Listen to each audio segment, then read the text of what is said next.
If I come to the people of Israel and say to them, the God of your fathers has sent me to you, and they say, well, what is his name? What shall I say to them?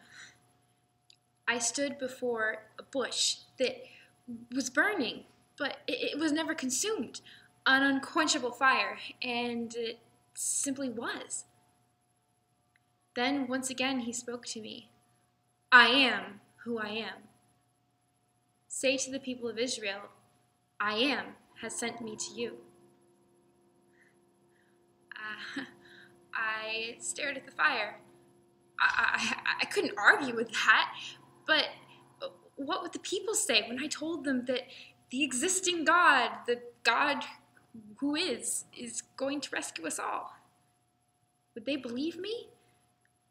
The voice continued, say to the people of Israel, I am the God of your fathers, the God of Abraham, the God of Isaac, the God of Jacob has sent me to you. The God of our fathers, those names, Abraham. He changed my name to Abraham. He said I would be a blessing to the whole earth, the father of a multitude. I do not understand what that means. I do not understand most of what he tells me. For years he was silent. But all of a sudden he spoke to me, promising me the whole land around me to my descendants, once again setting up a covenant with me. What God sets up a covenant with a man? He said my wife Sarah, I suppose I should call her Sarah now, would give birth to a child. To think of it. Not that Sarah wouldn't want to have a child. Even I was taken aback by how violently she entreated Hagar when she bore Ishmael. Whew, women. But what can I do but believe him?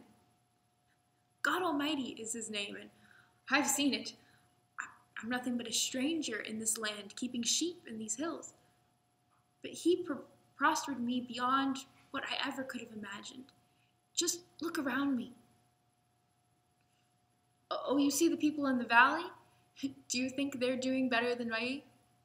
Well, I will let you know that God gave just me and my servants victory over a host that all those kings lording it over the cities down there could not defeat. If he says he will do something, I have no doubt he will. What else can I do but believe him? Sometimes I imagine what he'll do in the years of my descendants. He says they will be afflicted for 400 years. Will they be faithful? Will they still remember me, remember all that God Almighty has done? He will not forget them, but will bring them back to this land. He says they'll be afflicted for 400 years, but yet he'll bring them back.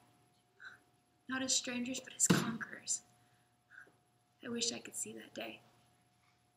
But I know that the God will bring it to pass. I know his name. On the mountain. I wonder what went through his mind as we climbed the long, steep, rocky trail to the top of the mountain. To me, it was just another sacrifice, but I couldn't stop thinking about the lamb. He told me that God would provide the lamb, and I knew my father had faith, but I thought he was crazy. Looking at him, I could tell something was wrong, but he insisted God would provide. So we walked in silence, listening to the wind on the mountain. When we reached the top, we built the altar as always, stone on stone. As we built, I watched my father, his face tense and determined. I looked around, waiting for a lamb to appear, but I saw nothing. Not until we placed the last stones and piled the wood on top of it did I realize what was happening. He bound my hands and my feet like I was cattle, but I looked into his eyes and I knew that he loved me. So why was this happening? Why would God let this happen? He didn't. At the last moment, he provided a ram. That's the God I worship. I often think of that place, Yahweh Yireh. Some days I wish I could forget it, but that name is burned into my memory. God will see. He will provide. God follows me. Ever since he appeared to me at Bethel, he's gone with me. To be honest, he scared me that night when the dream of heaven and all those angels, sure, they went up to heaven, and then they came back down again, and I thought I was gone. What a dream. Yeah, well, at the time, I was running away from a homicidal brother, desperate to find a place at my Uncle Laban's. Yet he was promising me far beyond just a comfortable place to rest my head. He was promising me a nation and a future, and a promise to be with me wherever I went. Then I woke up, and I looked around me. God was there, and I hadn't even noticed it. So I blurted out my promises to him, to make him my God, to build him a house, to give him a tenth of everything I owned, just so long as he kept his promise. And he has kept his promise. All those years, I have been serving Laban. Much too long, if you ask me. It's been years in labor that I have paid for with my wives and my possession, in sweat and forbearance for the ploys I have. But God has been with you, preparing me, prospering me, even here. I came a runaway, I leave a patriarch.